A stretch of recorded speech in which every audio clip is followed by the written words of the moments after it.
ஆறுதல் தெரிவிக்கிறதே ஒரு அரசியலா வச்சுக்கலான்னு பார்க்குறேன். ஆறுதல் தெரிவிச்சுட்டா போதும் அப்படின்னு பார்க்குறேன். திராவிட சிந்தனையாளர்களினுடைய எண்ணம், செயல் எல்லாமே எப்படி இருக்கும்னா,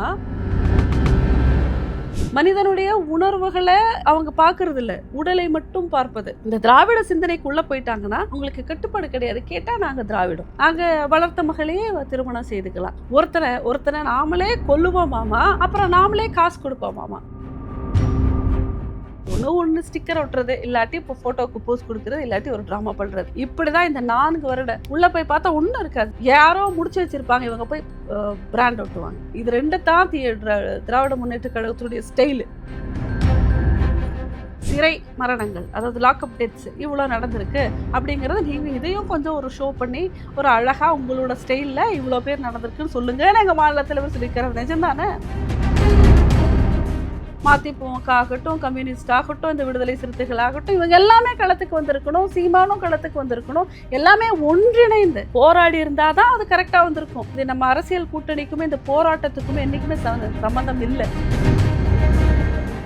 அதை பேசுறதுக்கு முதல்ல ஸ்டாலினுக்கு என்ன தகுதி இருக்கு சொல்லுங்க? ஏன்னா உண்மையான எந்த ஒரு பக்தருமே திராவிட முன்னேற்ற கழகத்தில் இருக்க மாட்டாங்க. எலெக்ஷன்ல இதுவரையில் அவர்கள் தொடர்ந்து வென்று வருகின்ற தொகுதிகளை கூட இழக்கின்ற ஒரு அவல நிலை தான் இந்த கூட்டணியில காங்கிரஸுக்கு ஏற்படும்.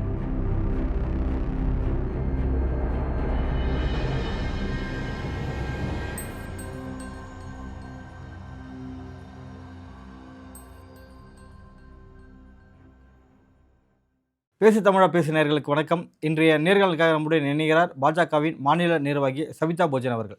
வணக்கம் மேடம். வணக்கம். கஸ்டோடியல் டெத்தில் இறந்த அஜித்குமாருக்கு பார்த்தீங்கன்னா இபிஎஸ் அவர்களும் ஃபோன் மூலயமா தொடர்பு கொண்டு ஆறுதல் அந்த குடும்பத்துக்கு வந்து தெரிவிச்சிருக்காரு. முதல்வர் அவர்களும் ஃபோனில் தொடர்பு கொண்டு ஆறுதல் தெரிவிச்சிருக்காங்க. இந்த 2 பேருடைய ஃபோன் மூலயமா ஆறுதல் தெரிவித்ததை எப்படி பார்க்குறீங்க மேடம்? எப்படி பார்க்குறேன்னா, இனிமே ஆறுதல் தெரிவிக்கிறதே ஒரு அரசியலா வச்சுக்கலான்னு பார்க்குறேன். ஆறுதல் தெரிவிச்சுட்டா போதும் அப்படின்னு பார்க்குறேன். மக்கள் வந்து ஆறுதலை மட்டுமே எடுத்துட்டு போவாங்க அப்படின்னு பார்க்குறேன். ஏன்னா 27 வயசு ஒரு ஒரு இளைஞனுடைய மரணங்கிறது, அதுவும் அரசாங்கத்தால் செய்யப்பட்ட படுகொலை. அரசை நடத்துவது அரசினுடைய அதிகாரிகளும் ஆட்சியாளர்களும் தான். ஒரு அரசு இயந்திரம் என்பது யாரால் இயக்கப்படுகிறது என்றால், அரசினுடைய அதிகாரிகள், அலுவலர்கள். இவங்க தான் இந்த அரசு இயந்திரத்தை இயக்குறது. அதை அந்த அதை அதை கட்டுப்படுத்துறதும், சமன்படுத்துறதும், சரிப்படுத்துறதும், நிறுத்துறதும் எல்லாமே ஆட்சியாளர்கள். இங்க எப்படி இருக்குன்னா, இந்த அரசு இயந்திரம் ஆட்சியாளர்களினுடைய ஆட்சி செய்கின்றவர்களுடைய கையில இல்ல. இது எங்கேயோ தனியா போயிட்டுருக்கு. இல்ல இது எங்கேயோ தனியா போயிட்டுருக்கு. ஒரு கண்ட்ரோல் இல்லாம போயிட்டுருக்கு. அப்படி இல்லாட்டி முழுக்க முழுக்க இது தனியா இயங்க முடியாத அளவிற்கு ஸ்டக்காய ஆட்சியாளர்களிடம் ஒரு முட்டாள்தனமான ஆட்சிக்கு அடிபணிந்து அடிமைப்பட்டு ஒரு அடிமைகளாக, ஒரு கூலியாட்களாக, ஒரு ஏவலாளிகளாக இப்படி போயிட்டு இருக்கு. இந்த 2 வகையில மட்டும்தான் இதை எடுத்துக்க முடியும். ஏன்னா ஒரு அரசாங்கமே இப்போ அரசாங்கத்தை பிரதிபலிப்பது அதிகாரிகள் நான் சொல்லிட்டேன் இல்லையா? அப்ப அதிகாரிகள் மூலமாக இழைக்கப்பட்ட இந்த மரணமானது அரசாங்கத்தால் நடத்தப்பட்ட மரணமாகத்தான், அரசாங்கமே கொன்ன மாதிரி தான் நம்ம இதை எடுத்துக்க முடியும். அரசாங்கத்துடைய கொலை இது.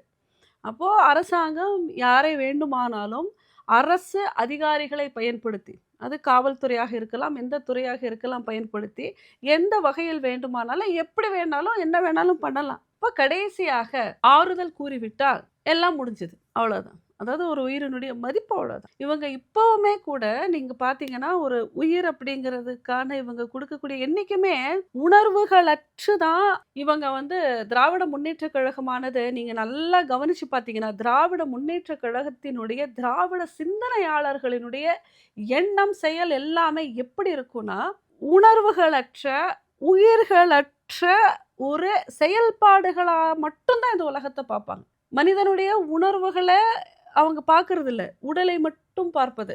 மனிதனுடைய அட்டாச்மெண்ட்ன்னு சொல்லுவாங்கல்ல, அந்த ஒன்றின் மீது அவர்கள் வைத்திருக்கின்ற பற்று, அந்த பற்ற வந்து அவங்களுக்கு பார்க்க தெரியாது. அது எப்படி இருக்கும்னா, ஒரு கால்குலேஷன் மைண்டா இருக்கும். இது நான் என்ன செஞ்சேன், அவங்க என்ன செஞ்சாங்க அப்படிங்கிற ஒரு ஒரு ரொம்ப ரொம்ப எப்பவுமே ஒரு குடுக்கல் வாங்கல்லையே இருக்கிற மாதிரியான ஒரு எண்ணம் இருக்கும். அதே மாதிரி நம்ம சமூகத்தை பார்த்தாலுமே கூட அந்த சமூகத்தையுமே ஒரு சமூகத்தினுடைய செயல்பாடுகளை தான் பார்ப்பாங்களே தவிர, அந்த சமூகம் எந்த உணர்வோட ஒன்றி இருக்கு, எதற்கு கட்டுப்பட்ட இந்த சமூக அமைவானது இருக்கிறது, இதை அவங்களால பார்க்க தெரியாது. அதே மாதிரி இந்த தேசம்னாலும் இந்த தேசபக்திங்கிற அந்த உணர்வு இருக்கு இல்லையா, இது என்னது தேசம் அப்படிங்கிற அந்த உணர்வை வந்து முழுமையாக எடுத்துக்கொண்டு போகின்ற ஒரு சிந்தனை திராவிட சிந்தனை இல்லை. ஆனா மாநில அதனால தான் பற்று, திராவிட பற்று அதிகமா இருக்கே மேடம்.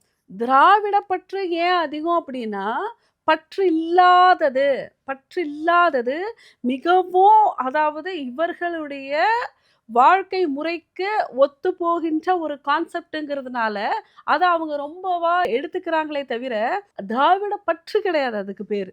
இப்போ எனக்கு பிரித்தாளும் வந்து ஒரு சூழ்ச்சின்னு விஷயம், வச்சுக்கலாமா? எனக்கு வந்து ஒரு என்னதுங்க, பிரித்தாளும் சூழ்ச்சின்னு வச்சுக்கலாமா? எப்படி வேணா எடுத்துக்கலாம். ஏன்னா அதுவும் ஒரு காரணம். எப்படின்னா இவங்க எப்படின்னா திராவிடத்தை பொறுத்த மட்டும் இவங்களுடைய இவங்களுடைய சிந்தனை வந்து இப்போ நான் எனக்கு ஒரு நெறி இருக்கு. இந்த தேசத்திற்கான ஒரு நெறி இருக்கு. இந்த தேசத்திற்கான ஒரு பண்பாடு இருக்கு. இந்த தேசத்திற்கான ஒரு விஷயங்கள் இருக்கு. அப்படின்னா, அது இவங்கள கட்டுப்படுத்துற மாரி ஃபீல் ஆகும். அது எல்லாருக்குமே ஒரு கட்டுப்பாடு தான். ரோட்ல போம்போது எச்சில் துப்பக்கூடாதுன்னு அது ஒரு கட்டுப்பாடு. குப்பை போடக்கூடாதுன்னு ஒரு கட்டுப்பாடு. ஆனா, சிறுநீர் கழிக்கக்கூடாதுன்னு அது ஒரு கட்டுப்பாடு. இந்த கட்டுப்பாடுகளோடு நம்ம சமூகம் நகர்ந்தா அது நல்லா இருக்கும். இப்போ எனக்கு எச்சில் துப்பணும். எனக்கு சிறுநீர் கழிக்கணும்.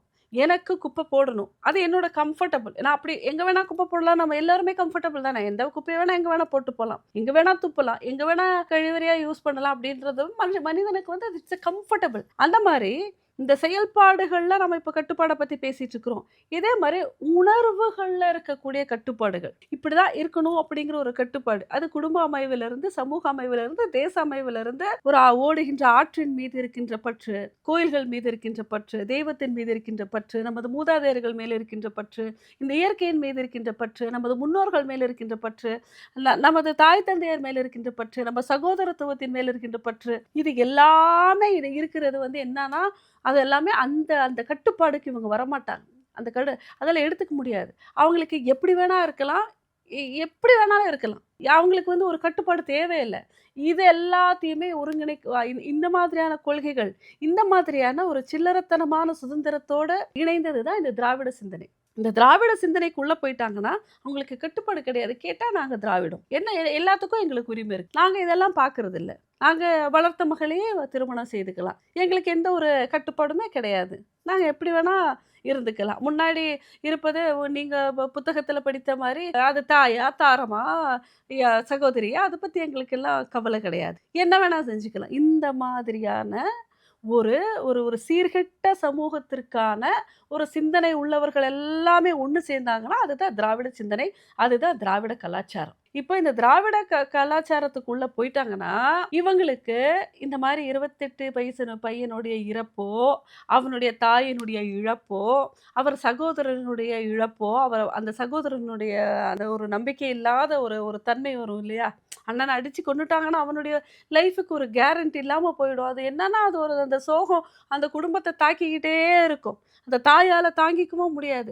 இது எல்லாமே இவங்களுக்கு என்ன நினச்சிருக்காங்கன்னா, அந்த உணர்வுகளை ஒரு ஆறுதல் அப்படிங்கிற ஒரு வார்த்தைகளின் மூலமோ, அல்லது 5,00,000 பணத்தின் மூலமோ, அல்லது 3 சென்ட் இடத்தின் மூலமோ, அல்லது ஆவினில் ஒரு வேலையின் மூலமோ நிரப்பி விடலாம். காம்பன்சேஷன். அதான் அந்த காம்பன்சேஷன் கொடுத்துட்டா அது சரியாயிடும். எங்க காம்பன்சேஷன் கொடுக்கணும்னா, நம்மைய கைய மீறி போன அழிவுகள், ஒரு இயற்கையினுடைய சீற்றம், ஒரு இயற்கையினோட சீரழிவு, வேற நம் மனிதனால் கட்டுப்படுத்த முடியாத, அரசாங்கத்தால் கட்டுப்படுத்த முடியாத வேற ஏதேனும் ஒரு காரணங்களுக்காக ஒரு இழப்பு ஏற்படும் பொழுது அந்த இழப்பை சரிகட்டுவதற்கு முடியாது என்றாலுமே கூட இதை கொடுப்பாங்க. அது ஒரு காம்பன்சேஷனா கூட நம்ம எடுத்துக்க முடியாது. ஆனா ஒருத்தனை நாமளே கொல்லுவோமாமா, அப்புறம் நாமளே காசு கொடுப்போமாமா. இது எந்த வகையில் என்ன நியாயம்? அப்போ நம்ம யாரை வேணாலும் போய் கொல்லலாம், அப்புறம் அவங்களுக்கு பைசா கொடுத்துடலாம். இப்போ உங்கள் வீட்டில் உங்ககிட்ட ஒரு 2 மூட்டை காசு இருக்குன்னா, நீங்கள் அந்த 2 மூட்டை காசு அளவுக்கு நீங்கள் எத்தனை கொலை வேணால் பண்ணலாம்னு அர்த்தமா? அது மட்டும் இல்லை, அதை வந்து யூனிஃபார்ம் போட்ட காவலர்கள் எல்லாருமே அரசாங்கத்தினுடைய குண்டர்களாக மாறிவிடுவார்கள். அவங்க எல்லாம் வேணால் பண்ணிக்கலாம். ஏன்னா அவங்க மேலே கேஸ் வராது. கொஞ்ச நாளைக்கு சஸ்பென்ஷனில் வச்சுப்பாங்க. அதுக்கப்புறம் திருப்பி அவங்க ஒர்க்கை பார்க்க ஆரம்பிச்சிருவாங்க. 10ஓட 11 கேஸு. யூனிஃபார்மை போட்டுட்டு நம்ம என்ன வேணால் பண்ணலாம். யாரை வேணுமானாலும் அடிக்கலாம். இது யூனிஃபார்ம் போட்டு கூட இல்லை, மஃப்டியில் காவலர்கள் என்ற பெயரில் யார் வேணாலும் யாரை வேணாலும் அடிக்கலாம். எதை வேணாலும் எடுத்துக்க வேண்டாம். மேலிருந்து உத்தரவு வந்தால் அவங்க என்ன என்ன சொன்னாலும் தானே காவலர்கள்கிட்ட மேல இருந்து உத்தரவு வருது வச்சுக்கலாம். உத்தரவு வருது. ஒரு உத்தரவு வருது. நீங்களே அவங்க துப்பாக்கி எடுத்து அவங்கள சுட்டுக்கங்கன்னா எல்லா காவலர்களும் சுட்டுட்டு செத்து போயிருவாங்களா அப்போ? அப்போ ஒருத்தங்க வந்து ஒரு உத்தரவு குடுக்குறாங்கன்னா, அதை நிறைவேற்றணுமா? இல்ல வேண்டாமா? அப்படிங்கிறதுல ஒரு குறைந்தபட்சம் ஒரு ஒரு குறைந்தபட்சம் ஒரு மனிதாபிமானம் வேணாம்? அந்த பையன அடிக்க சொல்லியிருக்கலாம், நகையவே திருட சொல்லியிருக்கலாம், யாராவது ப்ரெஷரே குடுத்துருந்துருக்கலாம். அதுக்காக டார்கெட் பண்ணி கொண்டு வந்து அடிச்சு, கொன்னு, சித்திரவதை பண்ணி 44 இடத்துல காயங்களை படுத்தி, பிறப்புறுப்புல மிளகாய் பொடிய போட்டு, என்ன டார்ச்சர் பண்ணி வித்தின் அ டேல வந்து ஒரு பையன கொன்னுருக்காங்க அப்படின்னா, எவ்வளோ மிருகத்தனமான சித்திரவதையா இருந்திருக்கும். அந்த சித்திரவதை செய்கின்ற அளவிற்கு அவர்கள் பின்புலத்திலிருந்து இயக்கியவர்களுடைய எண்ணம் எவ்வளவு கொடூரமான எண்ணமா இருந்திருக்கும்.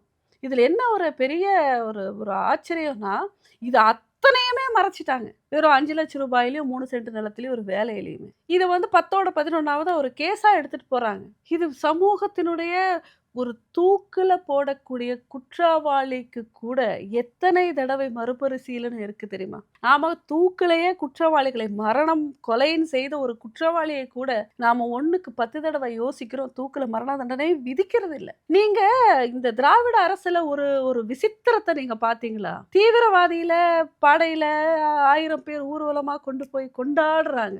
திருடன் அப்படின்னு பழிதான் சுமத்தப்பட்டாரு. பழி சுமத்தப்பட்ட ஒருவன காவல்துறையே அரசினுடைய அங்கமே கொல்லுது. எதுக்கு முக்கியத்துவம் குடுக்குறாங்க? அப்ப நீங்க யாரும் சிறிய குற்றம் செய்ய வேண்டாம். நீங்க பெரிய தீவிரவாதிகளா மாறுங்க அப்படின்னு என்கரேஜ் பண்றாங்களா? தீவிரவாதியா மாறிட்டா நாம என்ன வேணா பண்ணலாம். உங்கள வந்து கொண்டாடுவாங்க. போதை வஸ்துக்களால இப்ப தினம் எவ்வளோ அரெஸ்ட். எல்லாமே திராவிட முன்னேற்றக் கழகத்தோட தொடர்புல இருக்கிற அத்தன பேருமே கைதாகுறாங்க, என்கொயரின்றாங்க, பிடிக்கிறாங்க, போறாங்க, வர்றாங்க, சத்தத்தையே காணோம். 4 நாள் தான் ஆகுது. 5வது நாள்ல ஆள் அட்ரஸ் இல்ல. அவங்க பிடிப்பட்டவங்களுடைய நிலைமை எல்லாம் என்னன்னு தெரியாது. தினம். இப்ப போதை மருந்து தாராளமா நீங்க கடத்தலாம். போதைப் பொருட்கள தாராளமா நீங்க கடத்தலாம். நீங்க வந்து கடத்தல்காரர்களா மாறுனீங்கன்னா, சமூகத்தால அங்கீகரிக்கப்படுவீர்கள். அரசியல்வாதிகளால அங்கீகரிக்கப்படுவீர்கள். அதே மாரி நீங்க வந்து பாலியல் வன்கொடுமை பண்ணலாம். தாராளமா பண்ணலாம். எங்க ஒரு பொண்ணும் பையனும் தனியா கிடைச்சானா, அந்த பையன விரட்டிட்டு அந்த பொண்ண நீங்க என்ன வேணாலும் பண்ணலாம். அது யார் பெத்த பொண்ணு, எந்த பொண்ணு, யாரா இருந்தாலும் சரி. நீங்க வந்து ஒரு திராவிட இயக்கத்துல ஒரு அங்கமா இருந்துட்டீங்கன்னா, தாராளமா போய் என்ன வேணா பண்ணலாம். அதே மாரி நிலத்தை வந்து நீங்க அபகரிக்கலாம். திராவிட இயக்கத்தினோட ஒரு சிறிய அங்கமா இருந்தா போதும். யாருடைய நிலம்னாலும் அவங்கள அடிச்சு துரத்தி விட்டுட்டு, நீங்க எல்லாத்தையும் சரி பண்ணி, நீங்க உங்களுடைய பேருக்கு மாற்றிக்கலாம். ஸோ இதெல்லாம் வந்து இவங்களுக்கு ஒரு தரமான சமூகத்தினுடைய பங்களிப்பு. ஆனா, இவன் ஒரு 8 9 பவுன் திருடிட்டாங்கிறது தான் குற்றம். இன்னும் ஒரு சின்ன குற்றம் பண்ணா ஒத்துக்க மாட்டாங்க. அந்த சின்ன குற்றத்தெல்லாம் ஒத்துக்க முடியாது. அது குற்றமா இல்லையான்னெல்லாம் ஒத்துக்க முடியாது. அதுக்கெல்லாம் கேஸ் கூட எடுக்கிறதுக்கு எல்லாமே அவங்களுக்கு டைம் இல்ல. அப்போ பண்ணா பெரிய குற்றத்த பண்ணி, ஒரு திராவிடத்தோட ஒரு அங்கமா உள்ள போயி, நல்ல ஜெகஜோதியா செத்தாலுமே, ஆஹா! ஓஹோ! அப்படின்னு ஊர்வலமா எடுத்துட்டு போயி, இந்த திராவிடத்த நம்ம காப்பாத்திட்டோம் அப்படின்னு நம்ம காட்டணும். இந்த சின்ன குற்றம் சில்லறத்தனமா பண்ணிட்டு, வந்து சும்மா கேஸு, அது இதுன்னு தொல்ல பண்ணிக்கிட்டு இருந்தா, இவங்களுக்கு பிடிக்காது. அது டைம் வேஸ்ட்டு, கவர்மெண்ட்டோட எனர்ஜி வேஸ்ட்டு. அதனால என்ன பண்ணலாம்னா, கவர்மெண்ட் அஃபிஷியல்ஸ வச்சே அடிச்சு கொன்றுலாம். ஒரே வரியில் சாரி சொல்வது எந்த விதத்தில் நியாயம் சொல்லிட்டு பாஜக மாநில தலைவர் நயினா நாகேந்திரன் கேள்வி எழுப்பியிருக்காரு. இது எப்படி பார்க்குறீங்க? எங்களுடைய தலைவர் வந்து கொஞ்சம் உணர்வுபூர்வமானவர், மிகவும் ஒரு தன்மையான ஒரு மனிதர். அதனால அவரால அத புரிஞ்சுக்க முடியுது. எப்படி வந்து ஒரு உணர்வுகளற்ற, ஒரு ஒரு உண்மையற்ற, எதன் மீதுமே ஒரு பிடிப்பில்லாத, வெறும் இயந்திரத்தனமான ஒரு அரசாங்கம் நடக்கிறது அப்படிங்கிறத தலைவர் வந்து முழுமையாக புரிஞ்சிருக்கிறாரு. அதனால தான் சொல்றாரு. செய்யறதெல்லாம் செஞ்சுட்டு, ஒரே ஒரு சா ஒ தெரியாமல் நடந்து விட்டது, இப்படி நடந்து விட்டதுக்கு வருந்துகிறோம், வருத்தம் தெரிவிக்கிறோம் அப்படின்னு ஒரு வரியில அப்படியே கடந்து போறாங்க இல்லையா? இதெல்லாம் ஒத்துக்க முடியுமா? நிச்சயமா ஒத்துக்க முடியாது. யாராக இருந்தாலும் ஒத்துக்க முடியாது. அவர் கேட்டது வந்து ஆகச்சிறந்த ஒரு கேள்விதான். ஆனா, அவர் ரொம்ப தன்மையா கேட்டிருக்கிறாரு. எங்களால அப்படி கேட்க முடியல அவ்வளோதான். அது இல்லாம ஒரு லிஸ்ட்டே போட்டிருக்காரு. திமுக ஆட்சியில கஸ்டோடியல் டெத்ல இறந்தவங்கள்துல ஒரு லிஸ்ட்டு போட்டு இவர்களுக்கெல்லாம் முதல்வர் எப்போது ஷூட்டிங் மூலியமா சாரி சொல்ல போறார் அப்படின்னு சொல்லிட்டு ஒரு கொஸ்டினையும் ரைஸ் பண்ணியிருக்காரு. ஆமா. எப்பவுமே முதல்வரை பொறுத்த மட்டும் அவர் ஒரு ஒரு ஒரு கனவுலகில வாழுவாரு அவர் எப்பவுமே. அவரை பொறுத்த மட்டும் எனக்கு தெரிஞ்சு நான் மிகச்சிறிய குழந்தையாக இருக்கும் பொழுது அவருடைய நாடகங்கள பார்த்துருக்கு. அவர் நடித்த நாடகங்கள பார்த்துருக்கேன். அப்பத்திலருந்து இப்ப மட்டுமே அவர் வந்து அப்படியே நல்லா இருக்காரு. அவர் நல்லா இருக்காரு. அதுல எந்த ஒரு மாற்று கருத்தும் கிடையாது. பட் என்னன்னா, அது அப்படியே அ அரசியல்லயும் கூட அந்த சினிமாத்துவத்தை வந்து மெயின்டெயின் பண்றாரு. அவரால சினிமாவில நடிக்க முடியாத அளவிற்கு அவருடைய தந்தையார் அவர்கள் முதலமைச்சராகி இவர் அரசியலுக்கு கொண்டு வந்துட்டதுனால, எப்படி இப்படி உதயநிதி அது எல்லாத்துக்கும் ஒரு பாய் போட்டு இங்க வந்தாரு. வந்தாலுமே கூட அந்த ஹீரோயிசம்ன்னு சொல்லுவாங்க இல்லையா? அந்த நடிச்சு நடிச்சு அந்த ஹீரோ அப்படிங்கிற அந்த அந்த கனவுலகு. அதுக்கு பேரே கனவுலகு. இந்த திரைப்பட உலகிற்கு பெயரே கனவுலகு. எல்லோருடைய கனவு தானே அங்க திரைப்படமா வருது. ஒவ்வொருத்தருடைய நினைவுகள் தானே, கற்பனைகள் தானே அங்க திரைப்படமா வருது. அது ஒரு கற்பனை உலகம். அது ஒரு மாய உலகம். அது ஒரு கனவுலகம். அந்த இடத்துல ஹீரோவா நடிச்சுட்டா எல்லாருக்குமே ஹீரோ. ஹீரோன்ற நெனப்பு. இப்ப நம்ம விஜய் எல்லாம் வந்த மாதிரி. அங்க ஹீரோவா நடிச்சுட்டா இந்த சமூகத்துக்கே நாங்க தான் ஹீரோ அப்படின்னு. பிராக்டிகலா ஒரு கிளாஸ் தண்ணி குடுக்குறாரா? வீட்டுக்கு வர்றவங்களுக்கு ஒரு கிளாஸ் தண்ணி குடுக்குறாரா? ஏதாவது உதவி பண்றாரா? எல்லார் கூட சேர்ந்து பேசுறாரா? போனாரா? பழகுனாராங்கிற ஹிஸ்டரி இதுவரைக்கும் எடுத்தானா ஒண்ணுமில்ல. அரசியலுக்கு வரணும் அப்படிங்கிறதுக்காக சினிமால நடிக்கும்போது, மக்கள் அவரை அங்கீகரிக்கும்போது, சினிமா யாரோ ஒருத்தருடைய கற்பனைய இவர் செயலாக்குறாரு. அங்க அவர் கதாநாயகன். அங்கருந்து அத செயலாக்கும் பொழுது, அதன் மூலமாக மக்களுடைய அங்கீகாரம் கிடைக்கும் பொழுது, தன்னைத்தானே அவர் வந்து ஒரு பெரிய கதாநாயகனா சித்தரிச்சுக்கிறாங்க. இந்த சமூகத்தை காப்பதற்காக பிறந்த ஒருவரா நெனச்சுக்கிறாங்க. மேபி அந்த எண்ணம், தன்மை இதுலயும் இருந்தா, அதுலயும் இருந்திருந்தா அது வேற.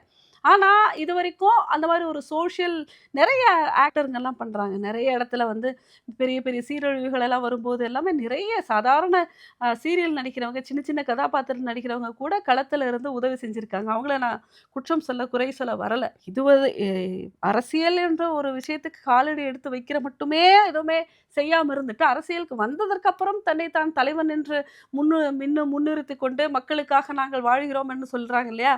அதற்கான ஒரு எக்ஸாம்பிளுக்காக நான் சொன்னேன்.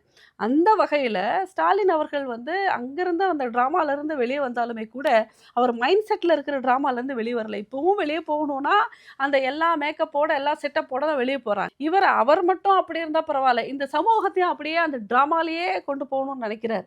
என்ன செஞ்சாலும் ட்ராமா, எது செஞ்சாலும் ட்ராமா. என்ன பண்ணாலும் ஒரு ட்ராமா. ஒரு கார்பெட்டு, இவர் ஒரு ஸ்டைலு, அங்கிருந்து 4 பேர் விசாரிக்கிறது, இங்கிருந்து 4 பேர் விசாரிக்கிறது, பண்றது. நான் என்ன கேட்கிறேன்னா, ஏங்க நாங்கலாம் அரசியல்ல வந்து கொஞ்சம் இப்ப தான் மேல வரோம். அதனால நாங்க எங்களை வந்து பிரபலப்படுத்திக்கணும்னு நெனைப்போம். நீங்க ஆல்ரெடி பிரபலமானவர்கள். திரும்பவும் இந்த ட்ராமா, ட்ராமா, ட்ராமா ஓட்டு வாங்குறதுக்கு எத்தனையோ வழிகள் இருக்கு. காச குடுத்து தான் ஓட்டு வாங்குறீங்க. ஆனாலுமே கூட அரசு ஆட்சியையும், அரசியல் பண்ணுகிற செயல்பாடுகளையுமே ட்ராமா பண்ணிட்டு இருக்கிறாங்க. அப்போ என்ன ஒரு சின்ன ஒரு பேனா குடுத்தாலும் ட்ராமா போட்டு குடுக்குறது, பென்சில் குடுத்தாலும் ட்ராமா போட்டு குடுக்குறது. ஒண்ணு ஸ்டிக்கர் ஒட்டுறது, இல்லாட்டி இப்போ ஃபோட்டோக்கு போஸ் குடுக்குறது, இல்லாட்டி ஒரு ட்ராமா பண்றது. இப்படிதான் இந்த 4 வருடம். உள்ள போய் பார்த்தா ஒண்ணும் இருக்காது. நீங்க தொடங்கி வச்சிருப்பாங்க. ஒண்ணும் செயல்பட்டு இருந்திருக்காது. யாரோ முடிச்சு வச்சிருப்பாங்க. இவங்க போய் பிராண்ட் ஒட்டுவாங்க. இது 2 தான் திராவிட முன்னேற்ற கழகத்துடைய ஸ்டைலு. ஒண்ணு அடிக்கல் நாட்டுதல் அப்படின்னு ஒரு பேரு. அடிக்கல் நாட்டி, அதுக்கு ஒரு பெரிய கார்பெட்ட வச்சு, எப்படி வந்து பொங்கல் பானை ஒண்ணுமில்லாத பஞ்சு பானைய வச்சு பொங்கல் கிண்டுனாங்களோ, அந்த மாதிரி ஒரு ஃபோட்டோ ஷூட் பண்ணி, இந்த மாரி இவ்வளோ திட்டங்களை அடிக்கல் நாட்டினோம் அப்படின்னு சொல்லுவாங்க. அந்த திட்டம் எங்க போச்சு அப்படின்னு நீங்க ஓப்பன் பண்ணி பார்த்தீங்கன்னா, ஒண்ணும் செயல்பாட்டுக்கு வந்திருக்காது. அதே மாதிரி யாராவது மத்திய அரசின் மூலமாகவோ, அல்லது மற்ற ஏதாவது ஒண்ணு மூலமாகவோ, ஏதோ ஒண்ணு நடந்திருக்கும். நடக்கும். கடந்த ஆட்சிகளின் மூலமாகவோ செயல்பட்டு முடிஞ்சிருக்கும் இல்லையா?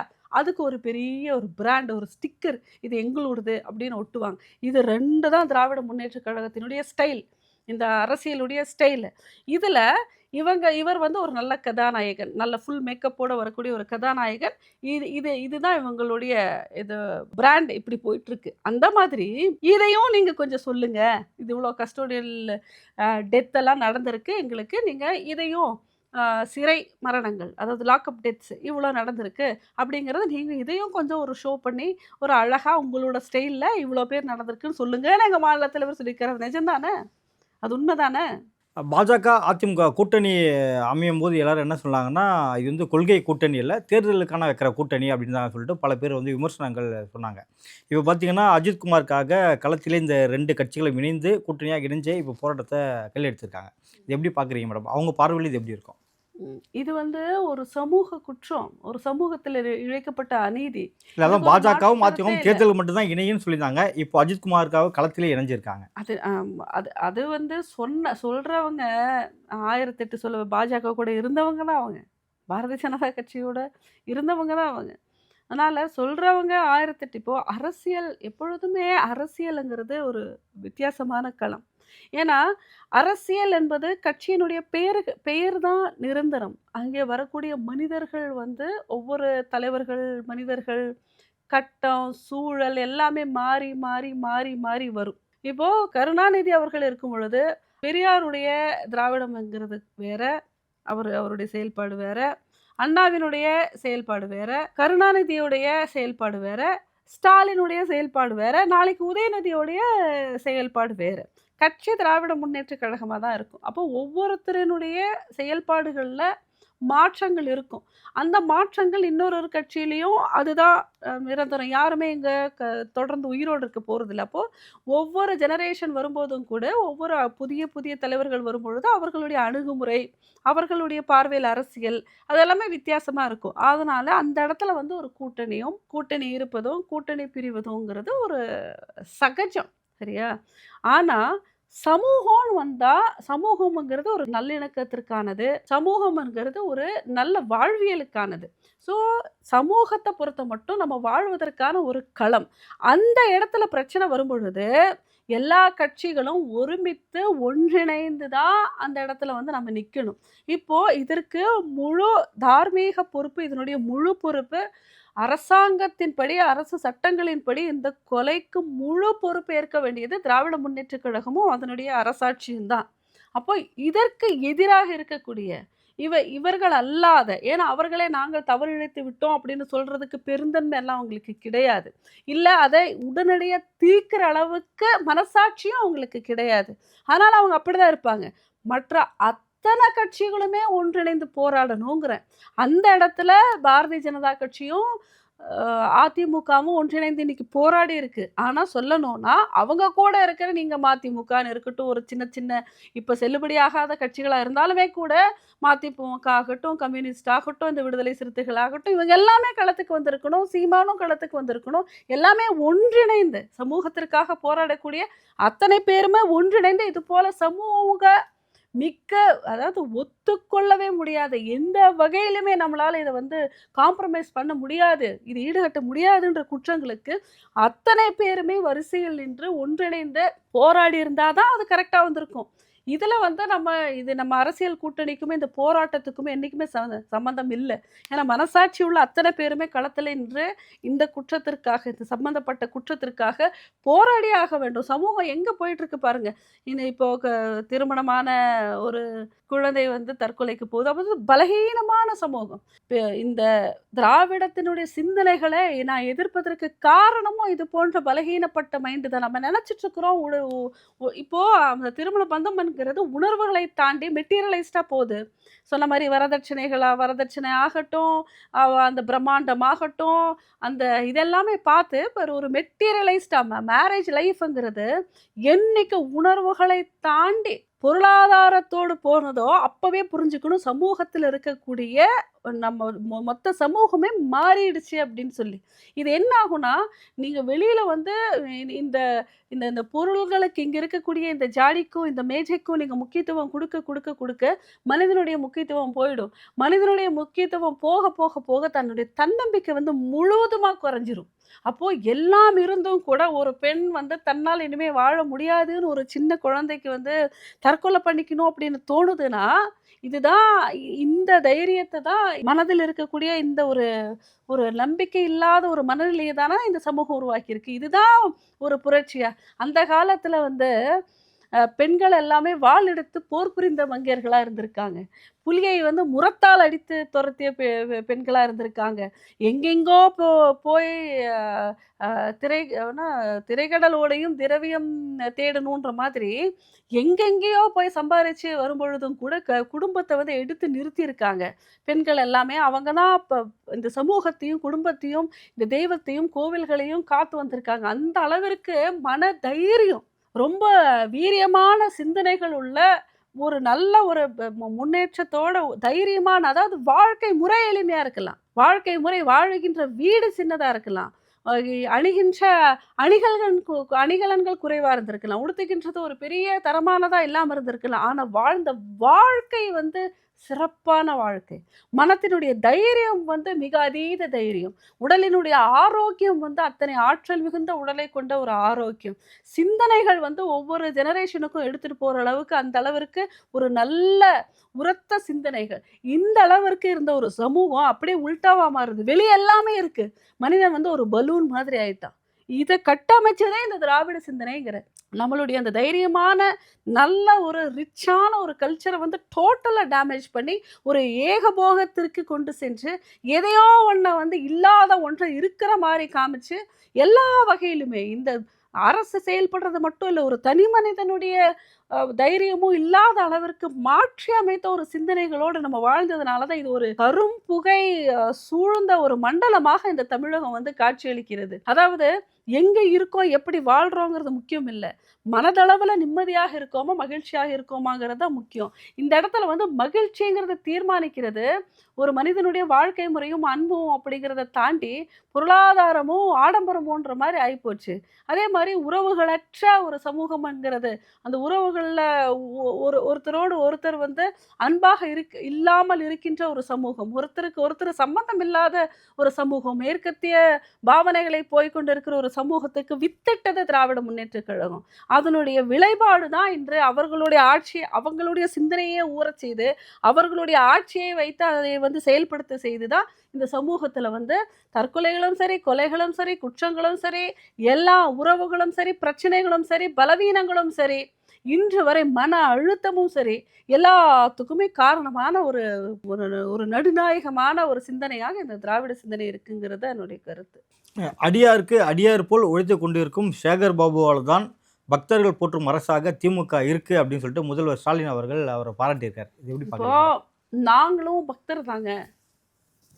அவர் அடியாருக்கு அடியார் போல் இருக்கிறார் இல்லையா? அப்ப அந்த பக்தர்கள் போற்றும் சேகர் பாபு தானே. பக்தர்கள் போற்றும் திராவிடம் தானே. அப்போ நானும் ஒரு அடியார் தானே. எனக்கு எனக்கு பக்தர்கள் நான் போற்றுனேன்னா, நானும் ஒரு பக்தர். அப்ப நான் போற்ற வேண்டும் இல்லையா? ஆஹா! அடடா! திராவிட முன்னேற்றக் கழகம் வந்ததுக்கப்புறம், இது எப்படி இருக்கு தெரியுமா? ம். நீங்க ஒரு அத பேசுறதுக்கு முதல்ல ஸ்டாலினுக்கு என்ன தகுதி இருக்கு சொல்லுங்க? சேகர் பாபு அடியாருக்கு அடியாரா இருக்கட்டும். பக்தர்கள் போற்றுபவரா இருக்கட்டும். அதை சொல்லுவதற்கு உனக்கு என்ன தகுதி இருக்கிறது நான் கேட்கிறேன். உன்னால தீபாவளிக்கு ஒரு வாழ்த்து சொல்றதுக்கு உனக்கு வாய் வரல. சரியா? ஃபெவிகால் அட்வர்டைஸ்மென்ட்ல வந்த மாதிரி ஒட்டிக்கிச்சு. உனக்கு ஒரு தீபாவளிக்கு வாழ்த்து சொல்லுவதற்கே உன்னால முடியாது. கடவுள் இல்லைன்னு சொல்லி நாத்திகம் பேசுற. அப்புறம் நீ என்னத்த சேகர் பாபுவுக்கு சர்டிஃபிகேட் குடுக்குறது நான் கேட்கிறேன். உனக்கே கடவுள் நம்பிக்கை இல்ல. நீ எந்த கடவுளுக்கும், எந்த கடவுள் நம்பிக்கை உள்ளவர்களுக்கும் சான்றிதழ் சர்டிஃபிகேட் உன்னோட சர்டிஃபிகேட் ஏதாவது பெறுமா? ஏதாவது பெறுமா? சர்டிஃபிகேட் அந்த சான்றிதழுக்கு ஏதாவது மதிப்பு இருக்கா? ஏதாவது மரியாதை இருக்கா? வெட்கமே இல்லாம எங்களுடைய பக்தர்களுடைய காணிக்கை எல்லாத்தையும் மூட்டை கட்டி அரசாங்கம் நடத்திட்டு இருக்கிற. மானங்கெட்டு போய் சாராய ஆலைகள்ல வச்சு, சாராயத்த வச்சு நீ இருக்கிறவங்க எல்லாம் தாலிய அறுத்து, நீ இங்க உன்னுடைய குடும்பத்த வளர்த்துட்டு இருக்கிற. இப்போ இதெல்லாமே போகலாக இதில ஒரு சர்டிஃபிகேட் கூட நீ வந்து குடுப்பியா? அடியாருக்கு அடியார்களாக இருந்த பக்தர்கள் போற்றக்கூடிய எப்படி பேசுறாரு? எப்படி வருது? இப்ப டிராமாங்கிறது உங்களுக்கு இப்ப புரியுதா? நீ நாத்திகம் பேசுற. ஒருத்தர வச்சு அத பேச சொல்லு. யார் சாமி கும்பிடுறாங்களோ உன் கட்சியில இருக்கிற சாமி கும்பிட எல்லாருமே போலி சாமி கும்பிடுவர்கள் தான். ஏன்னா, உண்மையான எந்த ஒரு பக்தருமே திராவிட முன்னேற்றக் கழகத்துல இருக்க மாட்டாங்க. தெய்வ பக்தி உள்ள யாருமே இந்த மாதிரி ஒரு தலைமையின் கீழ வந்து இருப்பாங்களா? ஒரு குங்குமத்த வச்சு சாமிய கும்பிட்டு, சேகர் பாபு ஓடி, ஓடி, ஓடி, ஓடி, ஓடி, ஓடி என்ன வேலை செஞ்சாரு அவரு? நம்ம அடியார்கள் எல்லாத்தையும் பார்த்து கால்ல தொழுது, கும்பாபிஷேகங்கள் நடத்தி, நான் இப்படி பண்றேன், அப்படி பண்றேன் என்ன சொல்றாரே, நீ அனுதினமும் வந்து கால்ல விழுறியே, அந்த ஆளு சாமி கும்பிடுறது இல்லப்பா. அவரு சாமி இல்லங்கிறாரு. உங்களுடைய ஒரு ஒரு ஃபெஸ்டிவலுக்கு ஒரு வாழ்த்து சொல்றது இல்ல. அவரு ஒரு நாத்திகனா இருக்கிறாரு. நாத்திகனா இல்ல, ஹிந்து எதிர்ப்பாளரா இருக்கிறாரு. ஹிந்து சாமி இல்லன்னு சொல்றாரு. அவர் கிறிஸ்தவத்தையோ அல்லது இஸ்லாமையோ இல்லன்னு சொல்லல. ஹிந்து கடவுள் இல்லங்கிறாரு. பர்பசிவா ஹிந்துஸை டார்கெட் பண்றாரு, ஹிந்து கடவுள்களை டார்கெட் பண்றாரு, ஹிந்து சாமி இல்லைன்னு சொல்லிட்டு இருக்கிறாரு. நீ இப்ப என்ன பண்ற? நீ இங்க போய் கோவில் கோவிலா போய் நான் இதை செஞ்சேன் அதை செஞ்சேன்னு போய் இந்த ஆளுகிட்ட வந்து முறையிட்டு இருக்கிற.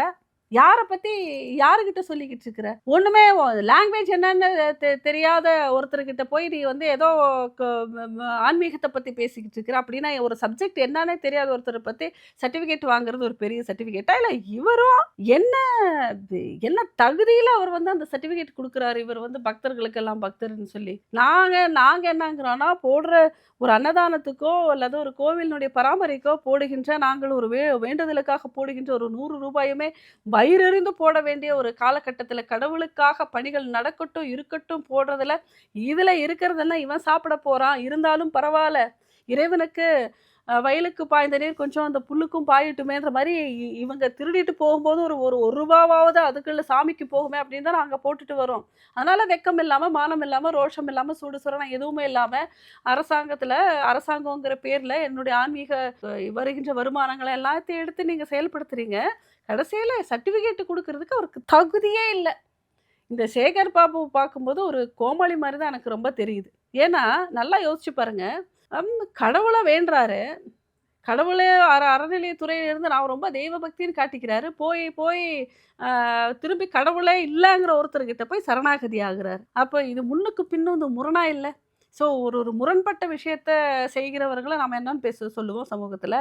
ஜோக்கராக தான் நமக்கு தெரியணும், ஜோக்கராக தான் தெரிகிறாரு. ஸ்ரீபெரும்புத்தூர் சட்டமன்ற தொகுதி வந்து தொடர்ச்சியாக பார்த்தீங்கன்னா கூட்டணி கட்சிக்கு தான் திமுக வந்து ஒதுக்கி கொடுத்துட்டு வராங்க. இப்போது செல்வப்பிறந்தகை தான் அதோட சிட்டிங் எம்எல்ஏவும் இருக்கார். ஆனால் இப்போ முதல்வர்கிட்ட அந்த பகுதி சேர்ந்த மாவட்ட செயலாளர்கள்லாம் என்ன சொல்கிறாங்க அப்படின்னா, இந்த தடவை வந்து கூட்டணி கட்சிக்கு கொடுக்கக்கூடாது, குறிப்பாக காங்கிரஸுக்கு அதுக்கு ஒதுக்கக்கூடாது, திமுக தான் அங்கே நிற்கணும் அப்படின்ற மாதிரி சொல்கிறாங்க. ஏதோ ஒரு கிளாஸ் வந்து அங்கே நடந்திருக்கு. இது எப்படி பார்க்குறீங்க? அந்த ஒரு தொகுதி மட்டும் இல்லை, தொடர்ந்து எங்கெல்லாம் காங்கிரஸ் தொடர்ந்து வெற்றி பெற்று கொண்டு வருகிறதோ, எந்த கூட்டணி இருந்தாலும் ஒரு குறிப்பிட்ட தொகுதிகளை காங்கிரஸ் பெற்று வருகின்றதோ அந்த எல்லா தொகுதிகளிலுமே இப்போ பிரச்சனை வருது. இதில் வந்து செல்வ பெருந்தகை மாநில தலைவராக, காங்கிரஸோட மாநில தலைவராக இருக்கும் பொழுது ஸ்ரீபெரும்புதூர் வந்து தனியாக தெரியுது நமக்கு. அது இல்லாத காங்கிரஸ் வந்து தொடர்ந்து வந்து கொண்டு இருக்கின்ற எல்லா தொகுதிகளிலுமே இந்த தடவை திராவிட முன்னேற்ற கழகம் இருக்கணுங்கிறது வந்து ஒரு பிரச்சனை வந்திருக்கு. இது எதை வெளிப்படுத்துதுன்னா, இதுவரைக்குமே காங்கிரஸை ஒரு கட்சியாக மதிச்சாங்க, ஒரு கட்சி இருக்கு அப்படின்னு நினச்சாங்க, அதனால் திராவிடத்துக்கு கொஞ்சம் பெனிஃபிட் ஆகும் பரவாயில்ல அப்படின்னு நினச்சாங்க. இப்போ வந்து அவங்க ஜீரோக்கு வந்துட்டாங்க மைண்ட் செட். இந்த காங்கிரஸை அவங்க வந்து ஒரு கட்சியாகவே அவங்களால மதிக்க முடியல. அதனால் என்ன பண்ணியிருக்காங்கன்னா, அவங்க தொகுதிகளெல்லாம் திருப்பி திராவிட முன்னேற்ற கழகம் தொடர்ந்து ஜெயிக்கக்கூடிய தொகுதிகளை அவங்களுக்கு மரியாதை இப்போ அங்கே அவ்வளோதான் அப்படின்னு அர்த்தம். அவங்க நிற்கிற தொகுதியிலேயே திருப்பி கை வைக்கிறாங்கன்னா, காங்கிரஸ் நிறைய இந்த தடவை இந்த எலெக்ஷனில் இதுவரையில் அவர்கள் தொடர்ந்து வென்று வருகின்ற தொகுதிகளை கூட இழக்கின்ற ஒரு அவல நிலை தான் இந்த கூட்டணியில் காங்கிரஸுக்கு ஏற்படுங்கிறது என்னுடைய அபிமானம். நடப்பு அரசியல் குறித்து பல்வேறு கருத்தில் பகிர்ந்தமைக்கு மிக்க நன்றி மேடம். நன்றி. குரு ராகு இல்லாமல் ஒருத்தனால இன்டர் காஸ்ட் மேரேஜ் பண்ண முடியாது, கலப்பு திருமணம் பண்ண முடியாது. அப்போ குரு சண்டால யோகம்ங்கிறது இங்கே நெகட்டிவ் இருக்கு, பாசிட்டிவ் இருக்கு. அப்போ என்னன்னா, ஒரு கிரகங்கள் சேருவதை சேர்க்கையாக பலன்களாக புரிந்து கொண்டு சொல்ல வேண்டும். ஃபார் எக்ஸாம்பிள் இந்த பள்ளி கத்துறது, ஃபோட்டோ கீழே வந்து உடையிறது, இல்லை வேணாம் அப்படின்னு நம்ம நினைக்கிற அளவுக்கு ஒரு ஆக்டிவிட்டி நடக்கிறது, ஒரு காரியம் பேசி லைட் ஆஃப் பண்ணுறது, லைட் ஆஃப் ஆகிறது, இதெல்லாம் இந்த இயற்கை நம்மளோட பேசிகிட்டு இருக்கு. இந்த வடமேற்கு மூலையில் படிக்கட்டுக்கு அடியில் டாய்லெட் போட்டிருந்தாலோ, வடமேற்கு மூலையில் படிக்கட்டு கட்டி அதை மூடிய அமைப்பாக வச்சுருந்தாலோ, வடக்கு தெருக்குத்துல வீடு அமைஞ்சிட்டாலோ அவங்களுக்கு இது மாதிரி த்ரெட்டிங் வரும். இந்த மாதிரி ஆன்மீகம் மற்றும் ஜோதிடம் சார்ந்த இன்னும் பல வீடியோக்கள் பார்க்கணுமா? மறக்காம திருவருள் டிவிக்கு சப்ஸ்கிரைப் பண்ணுங்க. திருவருள் டிவியுடைய சேனல் லிங்க் இந்த வீடியோடைய டிஸ்கிரிப்ஷன்ல இருக்கு. உலக தமிழ் சொந்தங்களுக்கு வணக்கம். நான் ராஜவேல் நாகராஜன். பேசு தமிழா பேசு வலையொலியுடைய வளர்ச்சிக்கு நீங்களும் உறுதுணையாக இருக்கணும்னு நினச்சிங்கன்னா, இந்த வீடியோடைய டிஸ்கிரிப்ஷனில் இருக்கக்கூடிய ரேசர் பே லிங்கை கிளிக் பண்ணுங்கள். அந்த லிங்க்கில் போயிட்டு உங்களுக்கு விருப்பமான தொகையை பேசு தமிழா பேசுவனுடைய வளர்ச்சிக்கு உங்களுடைய பங்களிப்பாக நீங்கள் கொடுக்கலாம். நன்றி, வணக்கம்.